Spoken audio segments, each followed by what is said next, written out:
Okay, so let's finish up this cursory analysis of other moral point of view for the sake of showing that they are not as distant or as incompatible with this appeal to Kantian autonomy as they appear at first sight. With Hume, so what can we say about moral sentimentalism and its possible compatibility with this appeal to autonomy, distancing of one's own inclinations and interests. Okay, we already said that Kant acknowledges the importance of passions in the execution of duties, and this, of course, already takes us close to the spirit of moral sentimentalism. But I think this helps us only to a point. More promising is to show that Humians, there was a paper called the Humian Right, to show that Humians need not be opposed to our foundation. I think it's more important to recall how Hume himself recognizes that morality cannot be reduced to a natural, mechanical, emotional, subjective reaction to what causes sympathetic pleasure or displeasure. When Hume talks about the necessity to, for Hume's famous thesis, reason is the slave of the passions, you won't be moved in the least unless your emotional apparatus leads you to do so. But at the same time, when Hume talks about the necessity to correct the bias of our emotional reaction in favor of the near and near, or when he deals with the virtue in rags problem, he implicitly, I guess, recognizes that morality is about impartiality and the ability to take distance from personal inclination. So, for example, Hume thinks that our response, emotional response that would lead us to a strong bias in favor of the near and dear in deciding our action has to be balanced by, I would say, reason in such a way that we correct this balance in favor of those we love most. Moreover, in deciding what is virtuous and what is vicious, Hume thinks we rely on our ability to discern what personality traits are beneficial or harmful in general. So, when he offers us his famous thesis that ultimately good and bad in morality is just a way of describing moral traits in people that are capable of generating good consequences or bad consequences, that is, consequences that produce utility for people or disutility. He implicitly again recognizes that we are not after a mechanical, sensual response to stimuli that come from the specific moral circumstances that we are asked to deal with. Rather, we are expected to make some evaluation that ultimately cannot be reduced to an emotional response. Moreover, he at times talks also of a common point of view from which these personality traits are to be judged. So it's not my perspective about these personality traits that decides whether they are good or bad or they produce good or bad consequences, but it's a general perspective. And I would say that both this taking distance and the ability to reach a common perspective are consonant with, if not enabled by, the ability to master our immediate passions for the sake of morality.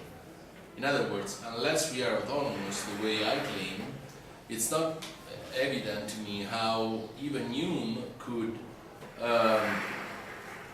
claim that we have to correct the bias in favor of the near and dear, we have to deal with the problem of the virtue in rags, we have to assume this common perspective, we have to respond not to what is not to personality traits that are beneficial to me or but rather those that are beneficial or harmful to society at large. So I guess that even in moral sentimentalism there is room to say that reason still has a significant role to play. Okay, I mean, I don't need to tell you or to explain that this is a cursory treatment of giants in the history of ethical thought, and that's what they are worth of. So that's what the discussion is worth of. But I mean, I was trying to show that I guess there are resources for showing that my appeal to autonomy does not confine me to the rather narrow circle of Kantians. I'm not trying to put forward an account of human worth that could be strictly accepted only by Kantians only, which would be quite unsatisfactory. Okay, so let's move to the second point of departure that I have from Kant.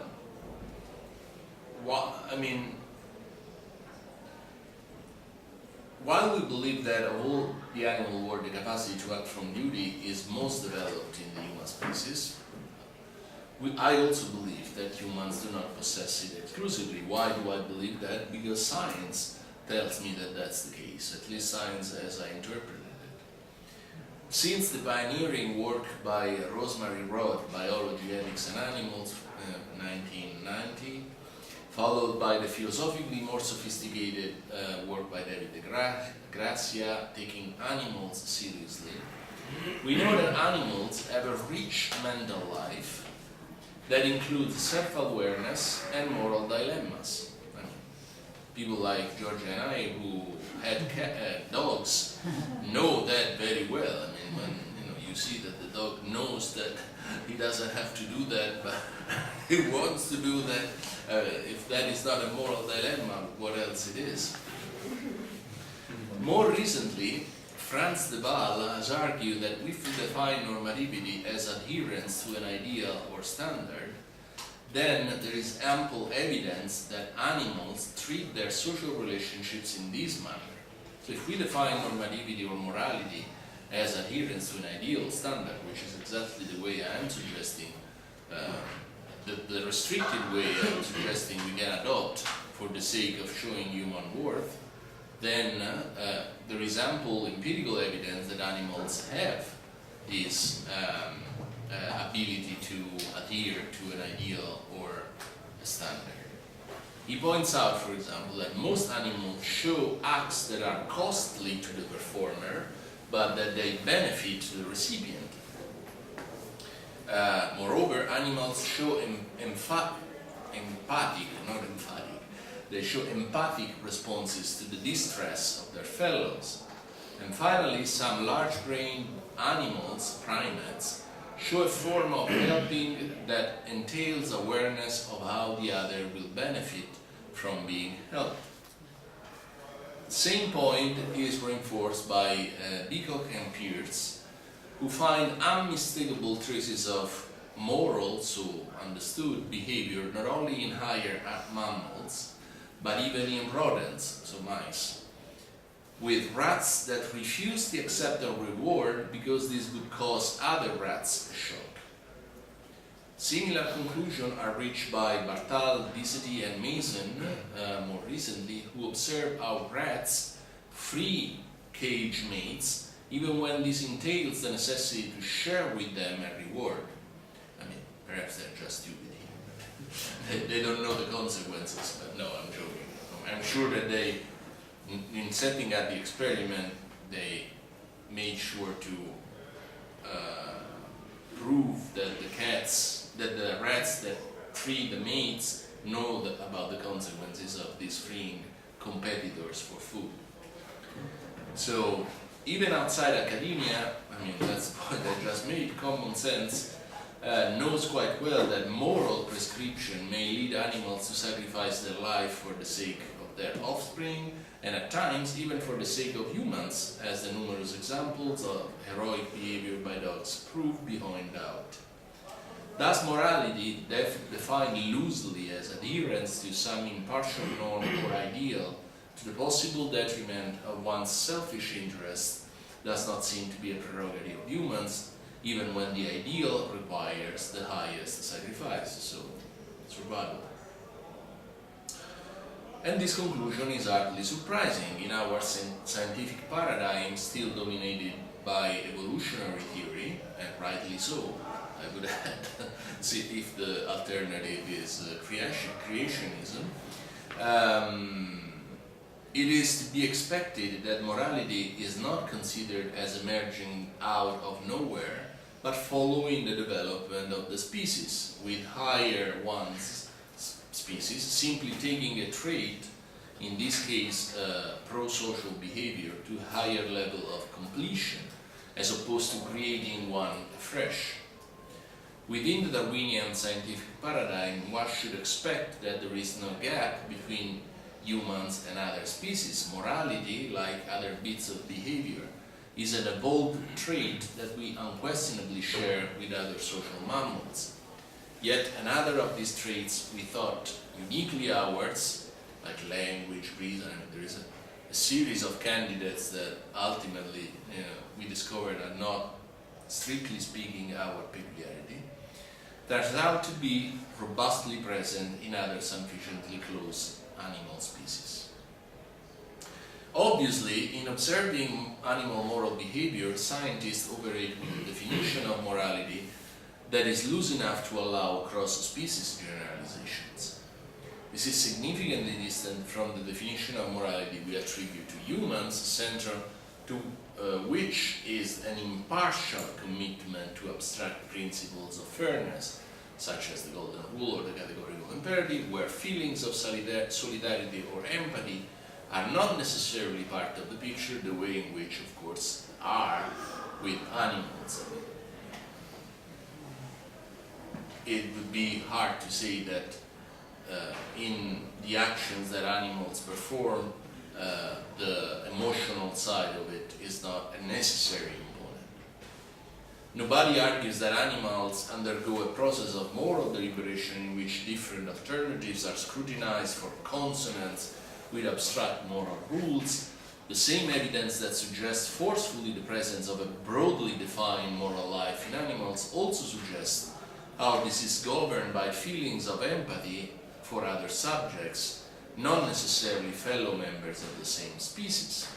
This sort of morality, however, is not different in kind from the morality our approach attributes to humans, and on which their value supposedly rests. In fact, what is common is the readiness to sacrifice one's interest for the sake of a social, or at any rate, non-selfish end.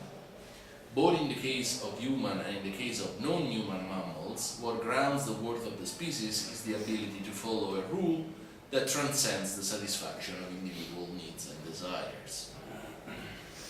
Should we then concede human rights to animals, perhaps to higher mammals, apes, monkeys?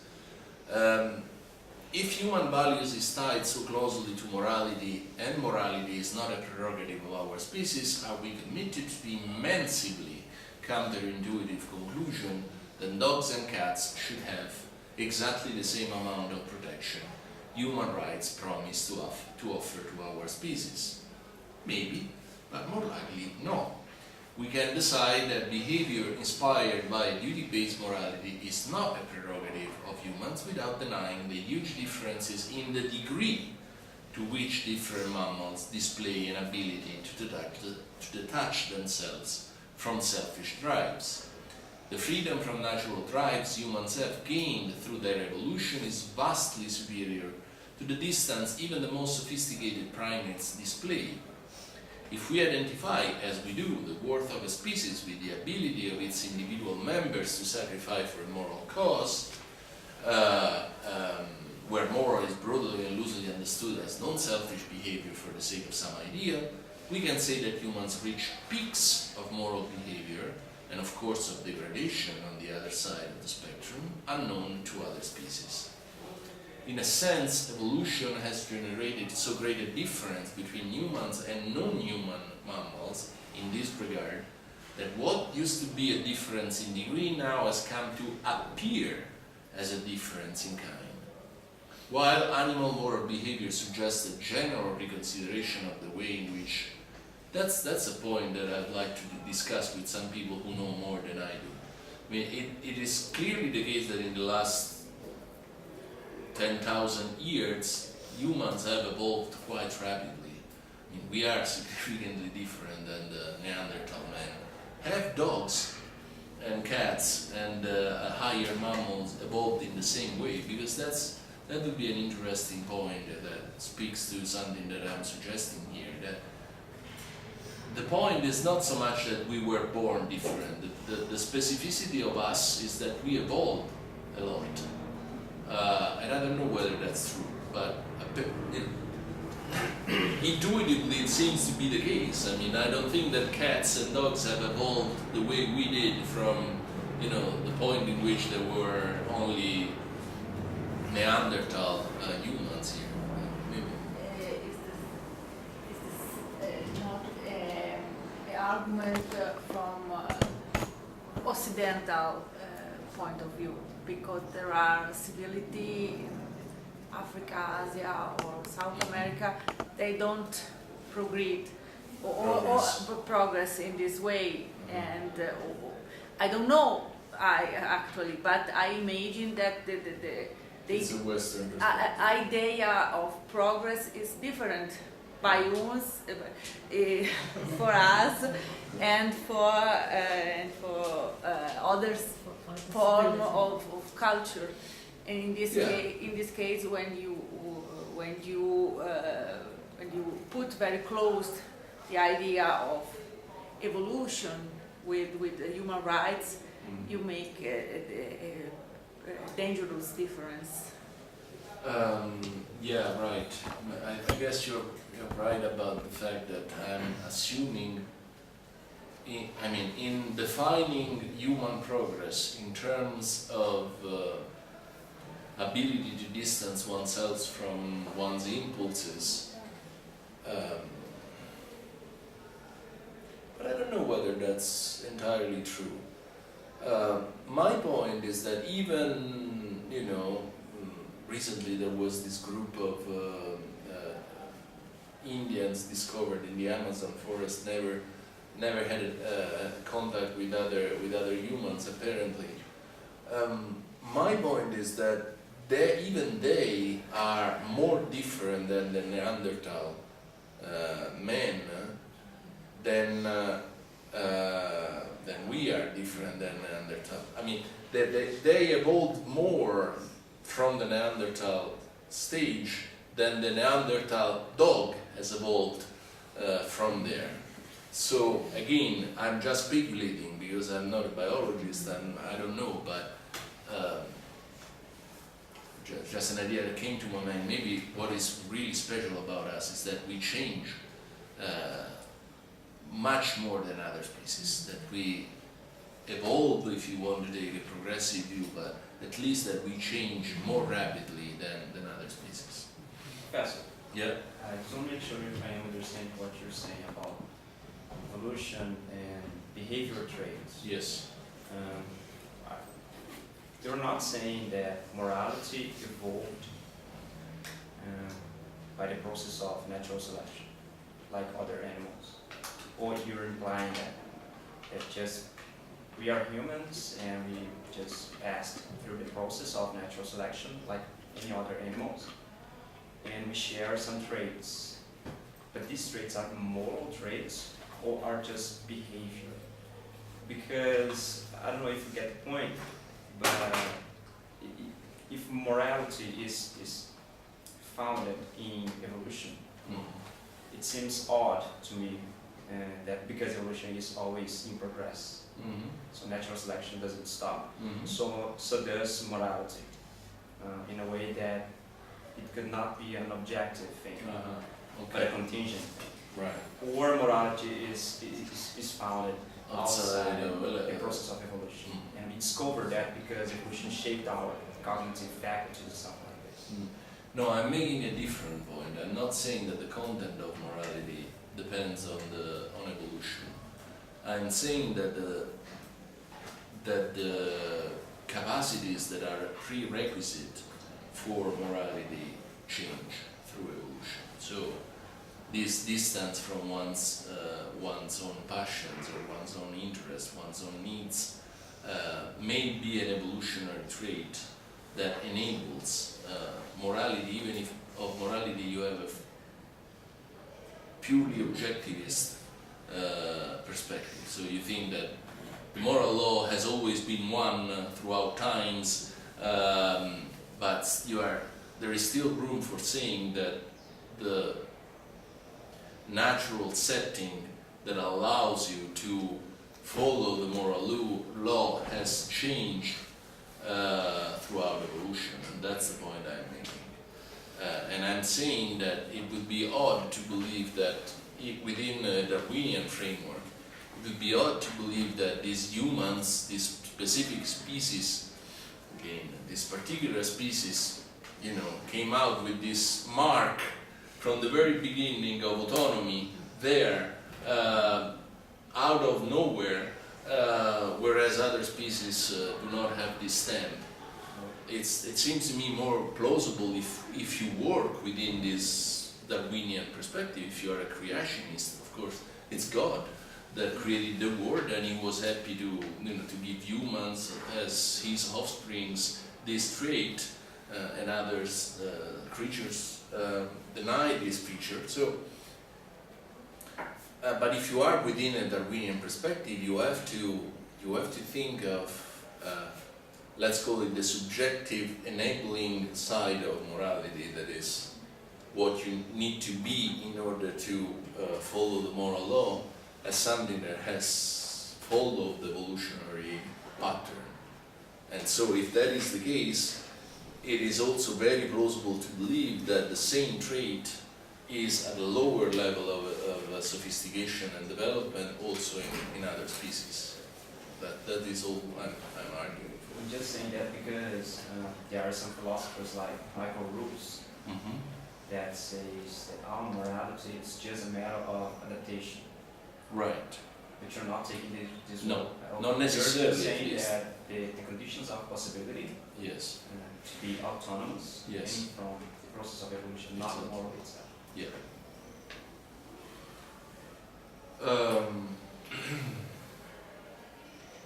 Well, I guess that you got the point. I mean, by moving from a difference in kind to a difference in degree, I'm trying to, as we say in Italian, avere la botte piena e la moglie ubriaca, which is literally translation would be to have the bottle full and the wife drunk, which so I'm trying again to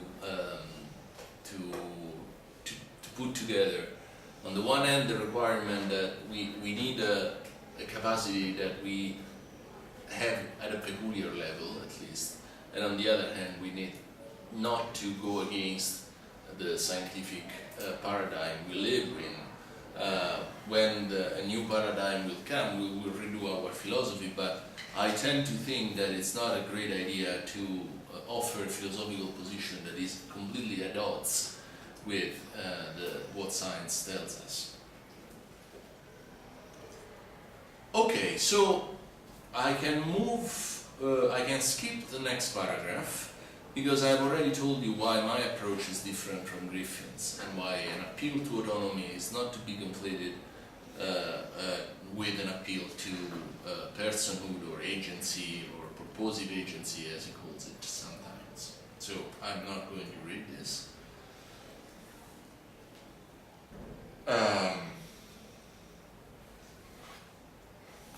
No, I'm going up and not down.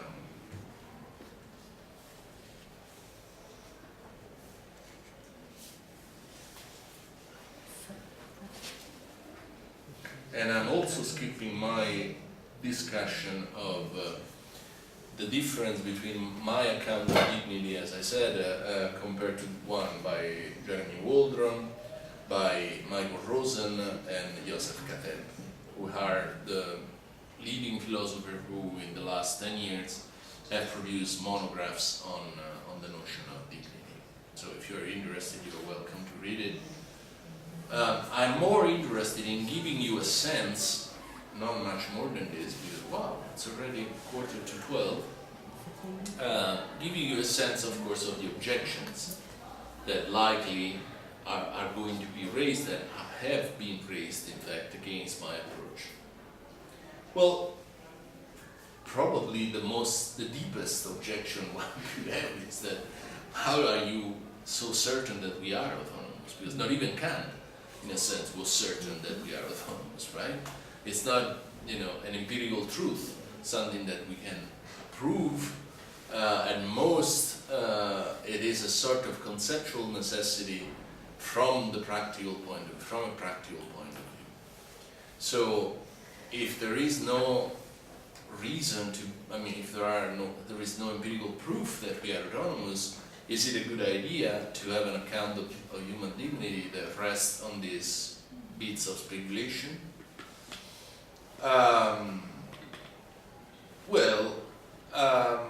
What can we say?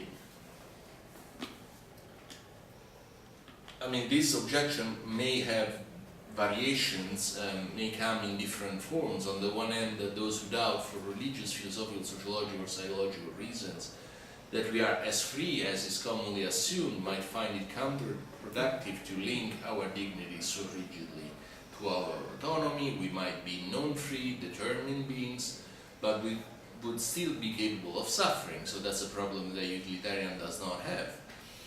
Even if we are not as free as Kant thought, we are still capable of suffering, so utilitarians have no such problem. So why not anchor our dignity to our vulnerability as opposed to some abstract, less evident property? On the other hand, since we are linking human dignity to a genetic, relatively non-problematic notion of freedom, we are linking dignity not to a generic, relatively non-problematic notion of freedom, that is, everybody can do whatever he or she wants, that is commonsensical. If you ask the famous man of the street, he said, "Are you free?" He said, "Yes, I think so. I now want to go to bed, I go to bed. I don't want to go to bed, I don't go to bed, and I'm free." So, at least, if you assume that definition of freedom, at least you are close to common sense. But for us there is a further difficulty, because we are not assuming that definition of freedom. We are assuming a more demanding one, that the famous man of the street, assuming that he understands what we are talking about, would not be as ready to accept as the other one. Finally, Kantian autonomy is a faculty which by definition we can have no experience of. By assuming its reality, we are presupposing a sort of fracture in the chain of causal events through which we usually read our world. Given all this, is an appeal to autonomy really a good idea? So, to answer this objection, I think it's crucial to understand what needs to be proved about our autonomy in the context of a foundation of human rights. So, I think myself I'm not obliged to give the ultimate answer about the truth of moral philosophy regarding the fact whether we are autonomous or not. Although we enter here the terrain of metaphysics, this doesn't mean that our ambition needs to be that of solving once for all the never-ending disputes among philosophers about the reality of freedom, the existence of truly moral behavior or the like, determinism, and you name it. What we need is, more modestly, an account of human autonomy that rest on good, albeit non-conclusive philosophical reason, and that B is consonant with the way in which humans across cultures look at themselves. So I guess I'm suggesting not very explicitly that even if it's not true that we are autonomous, all that counts is the way in which we take ourselves.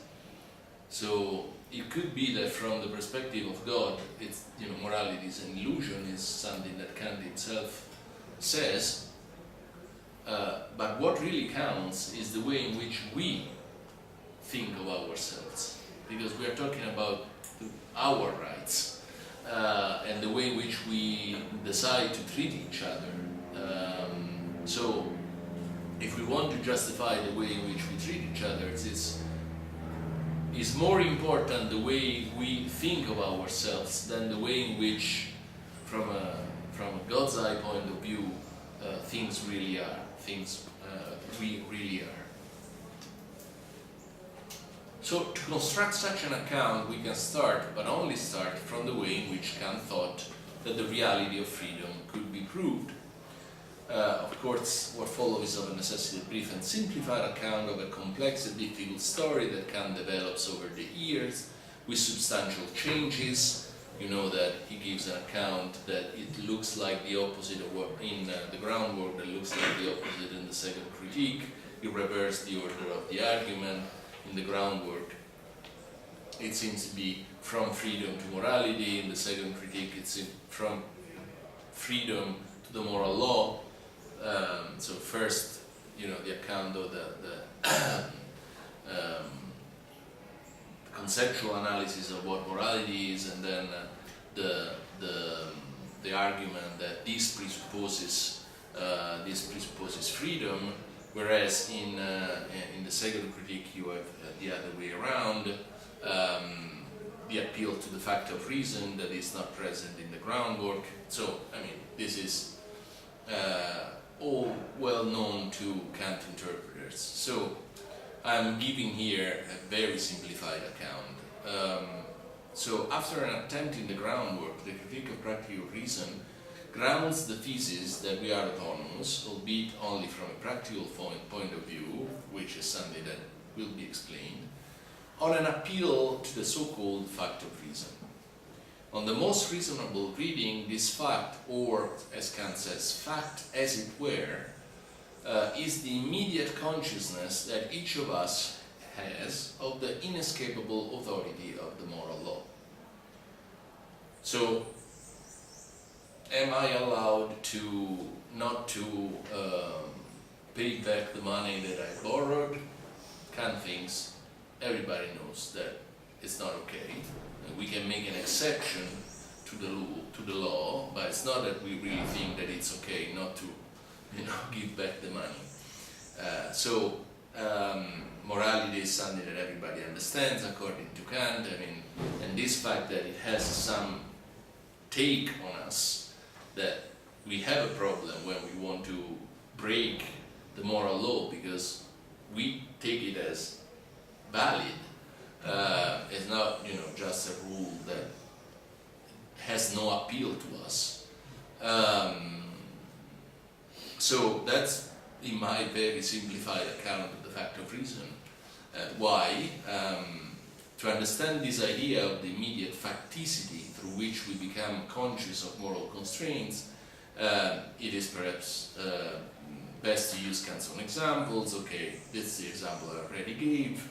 That we know that we can't resist the threat by the dictator, basically this means that faced with a moral issue of this kind, everybody's reaction will infallibly combine certainty about what ought to be done, uncertainty, perhaps skepticism that we would be courageous enough to do the right thing, and yet undiminished certainty that we could do it. So, this is the fact of reason. So the fact that we know that we are autonomous, and the fact of reason on my account is the immediate consciousness of the immediate bindingness of the moral law for us. The immediate bindingness means that first you know what should be done, second that you know that you could do what is obligatory. This basically is the best argument we have to believe that we are autonomous, quite crudely. The encounter between our consciousness and the dictates of morality, the Kantian fact of reason, proves that our freedom or capacity for self-determination extends farther than the capacity to respond intelligently to needs or desires. Negatively, we cannot act even if no empirical drive motivates us. Positively, so the positive definition of autonomy is that we can find a pure interest in the rightness of the action that morality demands. So, famous theory of the pure interest in the moral law. For Kant, you always need an interest to act, even when you act morally.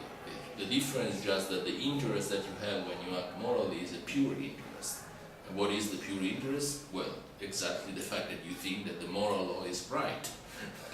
that you don't think it's an imposition that comes from some illegitimate authority, it comes from your freedom. It's your freedom, from reason is your reason that tells you that this is what you should do. So, of course, as Kant knew very well, there is always the possibility that when I think I am acting from duty, I am instead motivated by sensuous drives that are unconscious, as in the familiar case of moral acts performed more or less consciously to win social admiration or some form of personal satisfaction. I do it to feel well with myself. I am moral because I want to feel well. So these exceptional cases, however, cannot shake our immediate consciousness that we can always do what morality commands.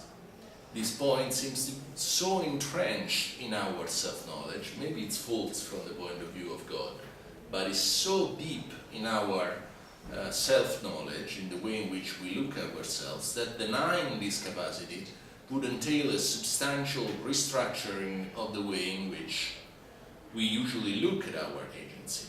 Ultimately, we would have to abandon the thought that the ultimate decision-making authority regarding our lives lies within, deny that it lies within ourselves. The very idea that we are agents in control of our lives as opposed to mere states of affairs in causal chain that we can neither initiate nor stop would be at risk if not removed altogether. So the cost of abandoning autonomy is abandoning the view that we are not just state of affairs that evolve, but that we are controlling this evolution and what happens to us. So this very sketchy account of the way in which Kant proves from the practical point of view, again, there is no scientific evidence that can show that we are autonomous,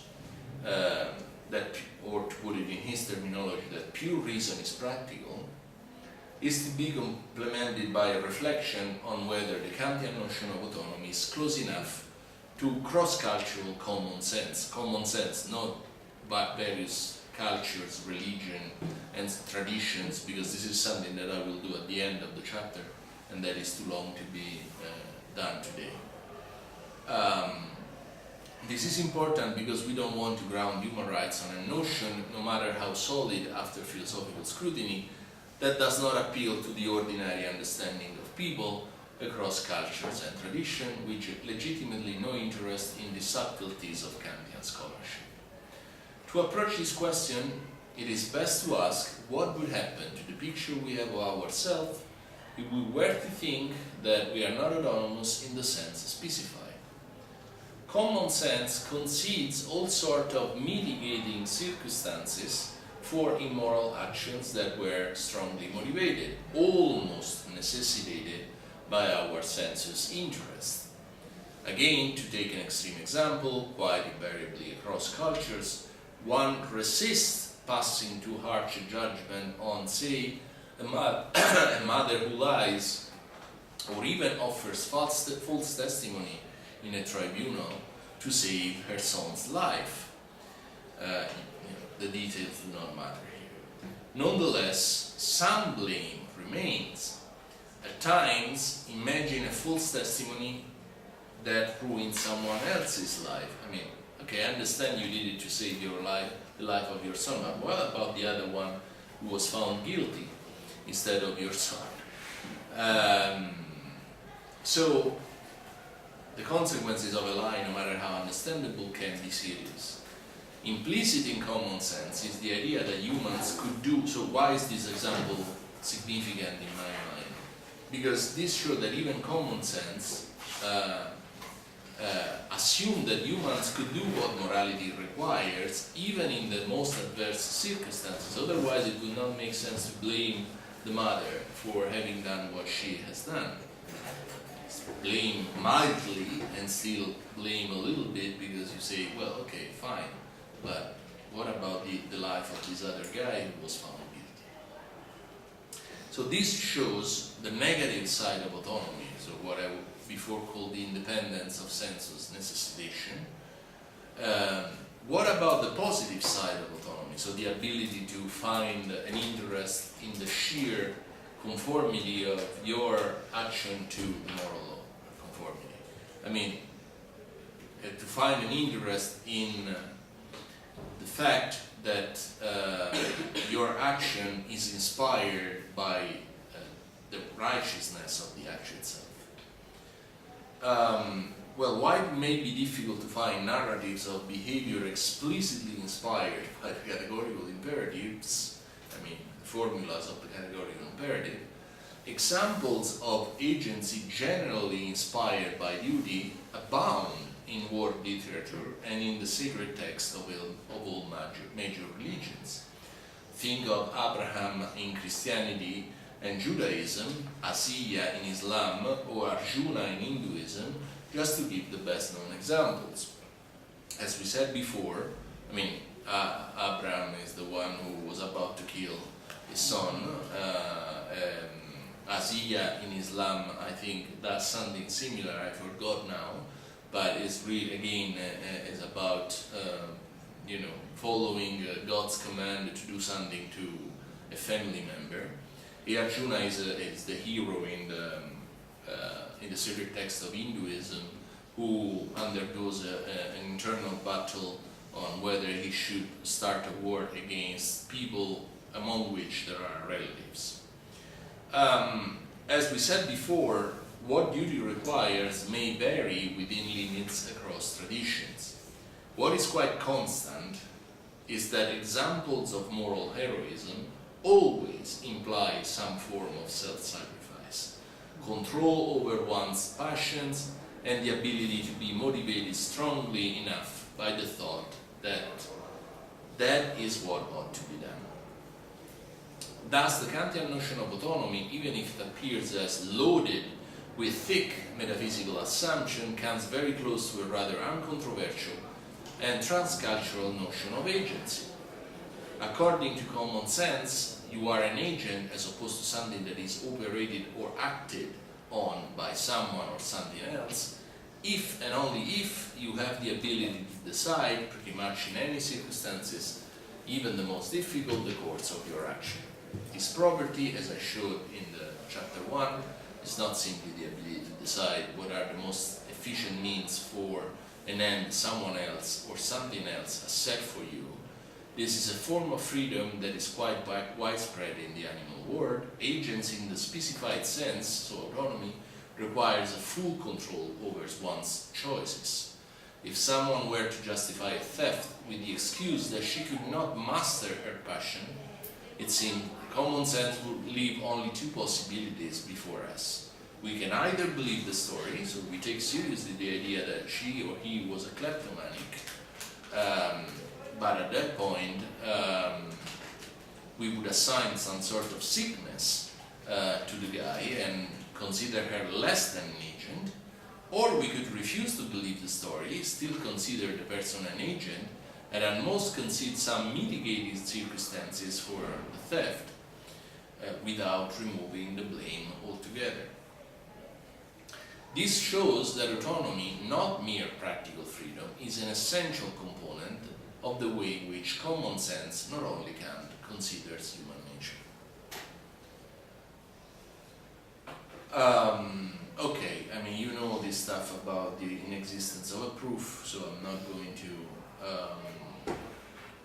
repeat what I just said. Let me finish very quickly with two other objections that could be raised against the dignity approach. One is the value-right conflation, and the other one is the so-called threshold objection that I have already introduced in the first lecture, I think. Okay, so in a famous essay, Raz provided a powerful objection to all accounts of human rights that move, like mine, from the identification of some valuable features of human beings to the claim that we have a set of rights, rights to the conditions that make the enjoyment and or the expression of these features possible. Taking Gewirth and Griffin as his main targets, Raz argues that the basic misconception that infects all traditional account is that it misconceives the relation between values and rights. The simple fact that certain conditions are necessary for our life or for a worthy life does not prove that we have a right to them. Remember, it's the objection that we used against the instrumentalist. The fact that I need that is not a sufficient argument to say that I have a right to that. Translated against the orthodox is the fact that that I am an autonomous agent is not a sufficient ground for providing me all I need in order to exercise autonomy or something like that. Now, even if we agree with Griffin that personhood is the most important feature shared by all human beings and that we all recognize this importance, we have still to prove that we have a right to the condition of personhood, whatever it may be. By the same token, Raz argues, if being loved is the most important thing to me, then I would have a right to be loved. Okay, we know that. In addition to the value-right conflation, Raz notices another major flaw in the traditional account, like, well, I mean, I wouldn't say like Griffin, but certainly like mine. Even if we grant that human rights guarantee the exercise of people's most important property, it is difficult to set a limit to the things people need to exercise successfully that property. So how much resources do you need in order to be able to be an agent? If we understand personhood as the capacity to decide one's plan of life and pursue it free of obstacles, then it is difficult to spell out exactly what one needs to be a person or an agent. Griffin talks of minimum education and information, as well as of minimum provisions of resources and capabilities as the threshold below which one is no longer a person. But this is evidently problematic. To begin with, as Dento noticed in his critique of Gewirth, slaves obviously have both basic education and capabilities. Otherwise, they would be worthless to a master. What do you do with a slave if he doesn't understand what you say, if you cannot give a complex order? So they need to have basic education and capabilities. If we mean more than minimum education and resources, the minimum education and resources slaves have, then setting in a non-arbitrary way the amounts of goods necessary to fulfill the requirements of personhood becomes difficult. Intuitively, human rights are not rights to a good life, but to a decent one, and who is to say what decency for an entity endowed with personhood requires? So that's why it's a threshold objection. Where do you draw the line below which the human rights are violated? So now the question for us, we have already seen these critiques against the instrumentalist. both the value right conflation and the threshold objection. Now the question becomes, to what extent these critiques apply to our approach? Now, let's start with the first objection. The question here becomes whether the specific orthodox approach we defend is guilty of the value-right conflation Raz imputes to Griffin. Remember that what distinguishes our approach from Griffin's is that we do not start from the premise that we are interested in a capacity of ours, autonomy, and for that very fact we are logically bound to take the conditions of autonomy seriously. We are saying, rather, that human beings are inherently worthy creatures, and for that reason, they ought to be treated in a certain way. Actually, we are saying that human beings are autonomous, therefore inherently worthy creatures, and therefore ought to be treated in a certain way. Autonomy is not for us the most important thing, and we are not entitled to human rights because of the importance we attach to it. We are autonomous, and therefore ipso facto, independently of the interest we take in that, worthy creatures that deserve respect regardless of whether we recognize the value of that freedom.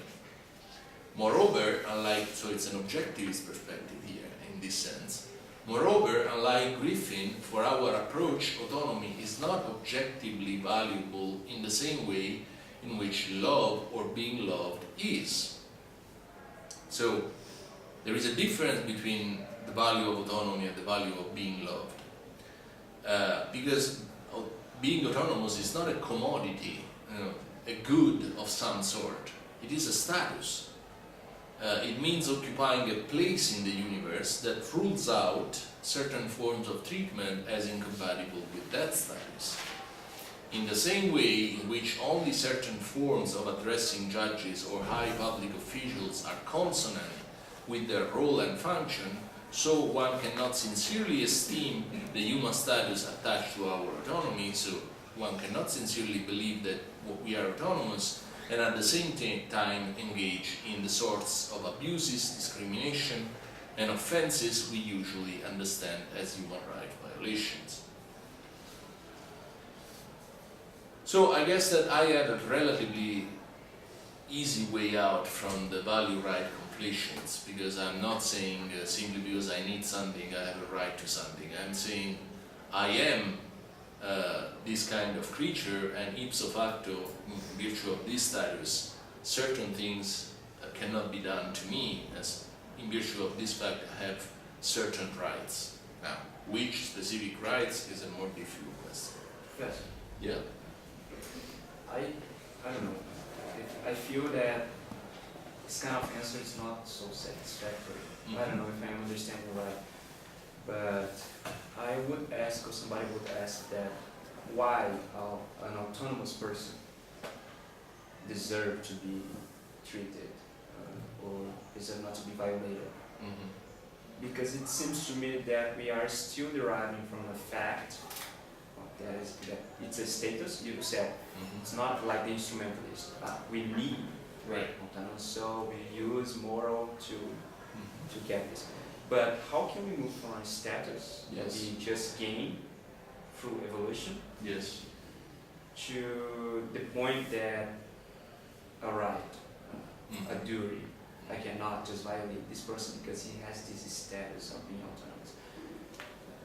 It seems to me that still doesn't answer completely the question. I would ask this. Well, I mean, that's a question you already asked when you talked about the is-ought gap, and I in fact told you that the same impression of a jump from the is to the ought could also affect orthodox perspectives like mine.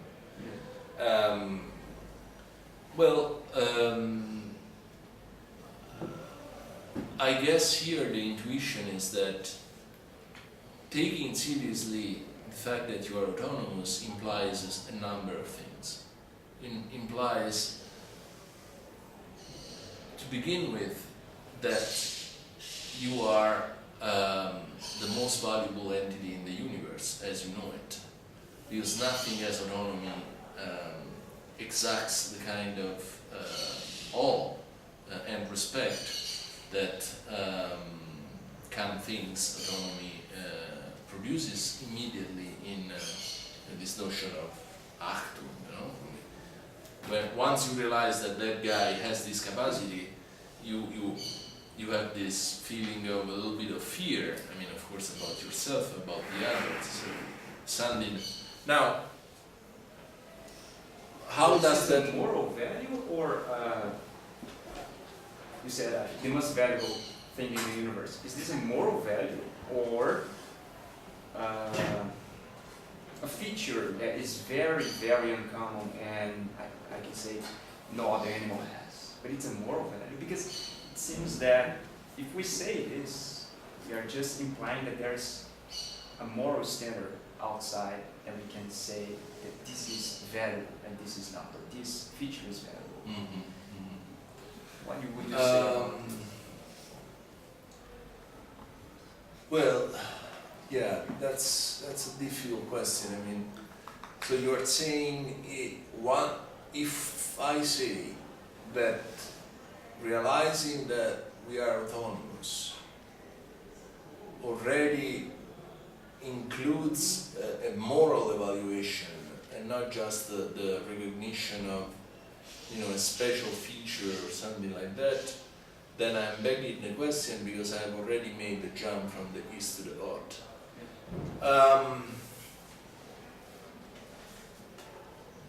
I don't know, I think I should think more about it, but I'm fairly sure that I am perfectly with Kant here. He didn't think that there was any problem in moving from the recognition of our autonomy to the attribution of worth to us. I mean, I don't think he ever meant that an extra logical passage is needed. Now, why did he think so, and was he entitled to think that way?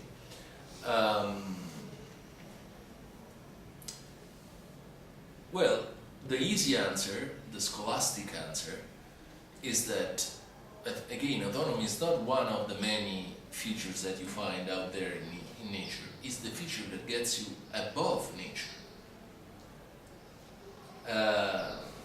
Now you should come. Are you sure? I mean, didn't you tell us that autonomy comes out of nature through evolution? Good. Yes, I said that, but I think I can still say that even if I don't share Kant's intuition that autonomy is basically our untrained in the nominal world, is what shows us as not just phenomenal entities, but also nominal entities. Even if I'm ready to go that far, there is room for my account to say that autonomy, even if produced through evolution, is something that, you know, makes human beings stand out or above, if not outside, at least stand out of nature as we know it, understood as a chain of events with no deliberation on the part of the entities to which these events happen. So, for Kant, there is an easy answer to what you just asked. I mean, once you have proven, or from the practical point of view, what have you, that you are autonomous, you are a semi-divine entity, because you are the only entity that stands out of the natural world, basically. Well, the only entity in this world that also stands out of the natural world. For me, again, I guess I have to say something along the lines that this feature doesn't push us like a rocket outside of the natural world, but certainly gives us a special place in it. Another interesting avenue to answer your objection is that another special feature of autonomy is that we are not talking like with intelligence or other things that are conditionally good. Let me go back to Aristotle here. Autonomy is not conditionally good. I mean, it's good only to the extent in which you make a proper use of that feature. So your beauty, your intelligence, your whatever natural features you may have is only good to the extent in which you make a good use of it. That doesn't seem to be the case with autonomy, because autonomy is the ability to follow the moral law. I mean, the ability to follow what you immediately perceive, remember the fact of reason, as obligatory. So that's why there is not so much of a jump from the is to the ought, because what you are is what shows you as capable of doing what you immediately perceive as obligatory. So, I mean, the fact of reason is really where the seizure between the is and the ought happens. I mean, it's the moment in which the two words touch with each other. But, you know, you're right that perhaps I should have said more along the lines I just said to avoid the impression that after all I'm also guilty of this value-right conflation. Anyway, that was the easy answer. Now there is the difficult answer, because the threshold objection is a problem for my approach as much as it is for Griffin.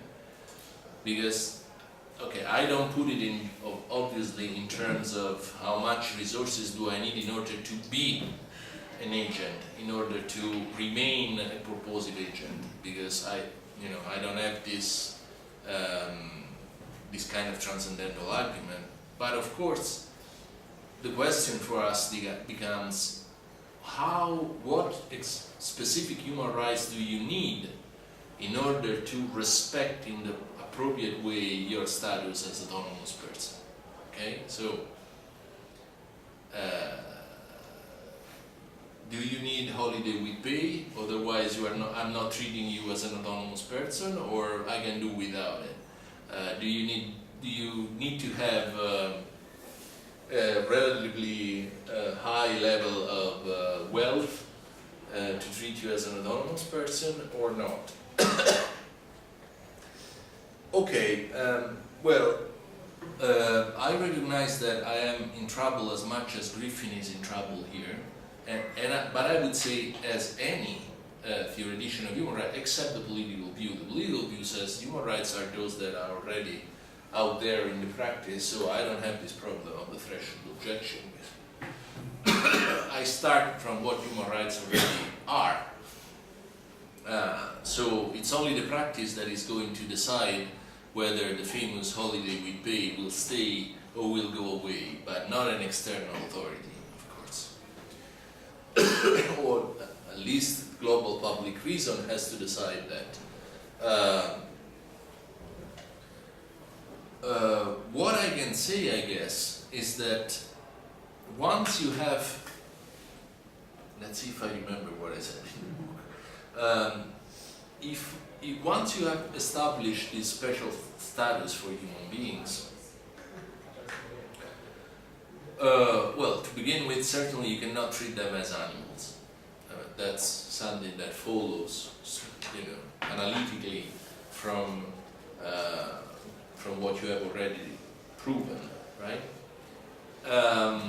Now, how exactly do you have to treat them in order to? Well, one way, this is Rosen approach, is to say, you have to avoid dignitary harm. So you have to avoid everything that immediately appeals as an attack to your dignity. So I can let you live in poverty, but I cannot come to you and say how shitty you are because you are so poor. I mean, I'm not endorsing this view, but one way is to say, okay, once you have established dignity, human rights turn out to be protection against dignitary harm. Anything that is immediately perceived as an attack to your status as a human being, as an equal person compared to the other, with an equal status with the others, that has to be avoided. That has to be ruled out by human rights. But I guess that the most promising answer there is that it is really up to not only each historical period to decide what it is implied by the recognition of our autonomous status. So I'm saying, I think it's okay from my perspective that each society at different historical times may decide what is implied by our status as autonomous beings. Some variation is perfectly okay, because this, I would not say is an empirical question, because I don't think there is a science of what is due to an autonomous person. But it is a fully political question.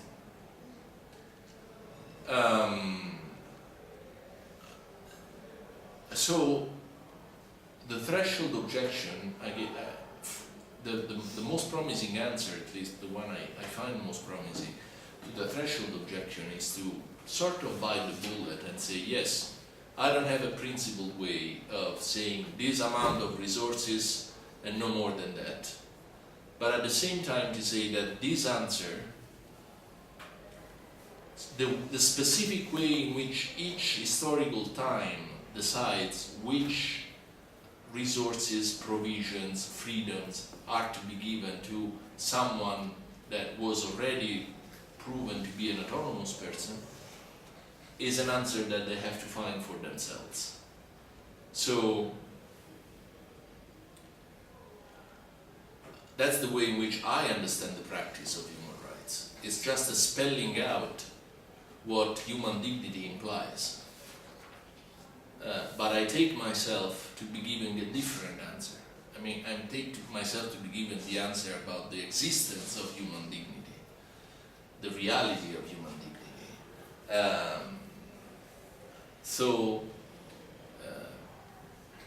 Again, the most promising way I have to answer the threshold objection is that first, I am as much in trouble as instrumentalists.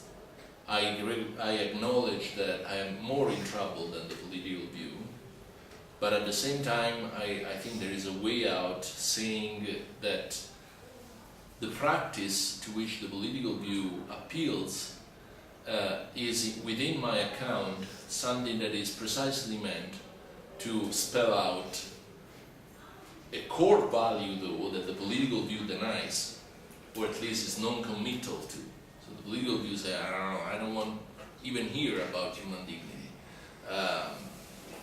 Whereas I say, I think we can say something meaningful about human dignity, and then let the practice, let the culture, the evolution, do the work of deciding what it takes to be respectful of this status.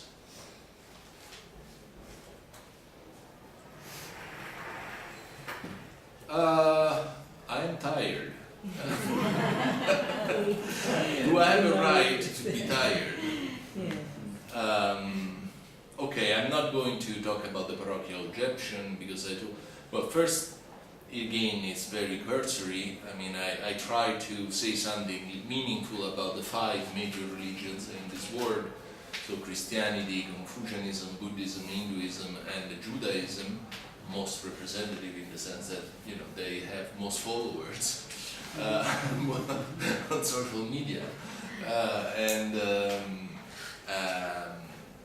but it's too long, too cursory, and you should read probably also the book by Alessandro Ferrara on quite different issue here, but makes similar points. He doesn't try to show that human dignity is consonant to these 5 different liberal traditions. He tries to show that the ideal of equality, self-determination, are implicit in these various traditions, and of course I make use of them because human dignity is not the same thing as equality, freedom and self-determination, but if you have an argument that shows that these values are present in these 5 different religions, you are in a better position to show that autonomy is also not alien, individual autonomy is not alien to tradition as it's usually claimed to be. I mean, the famous talk about Asian values. What is the difference between Western values and Asian values? The Asians like the community over the individual, whereas we like the individual over the community. We think that the individual takes priority, whereas they think that the well-being of the community is the first concern. I mean, it's a long story. If you're interested in this specific debate, I'm more than happy to indicate good pieces of literary work on these points, specific points. I teach a course on human rights in Catania. That's one of the points that is more popular in term papers. I always like to talk about Islam and human rights, Asian value and human rights, because as you know, in Europe we have this, controversial relations with the Islamic world, which is exacerbated, of course, by the phenomenon of immigration, and so the philosophical repercussions are quite easy to understand. Okay, let me thank you so much for your attention. Excellent question I've received, and I hope we'll have another chance to meet. Yeah. All right. And I would like to thank you very much, Luigi. It was very interesting, and I think that you open very topics for reflection in studies, and I think that you'll be in contact in this project. And I invite you for the next course that will be given by Professor Heine Klein, not in the next week, but in another week, about the Kant's doctrine of virtue. Oh yeah, nice. Yes, and We should be there. it's the Professor Klein came in the same project of Kant in South America that Luigi is the coordinator. And thank you very, very much for your course, for your brave resistance to do the 3 days or 5 hours course. Thank you so much. I wanted to show them autonomous.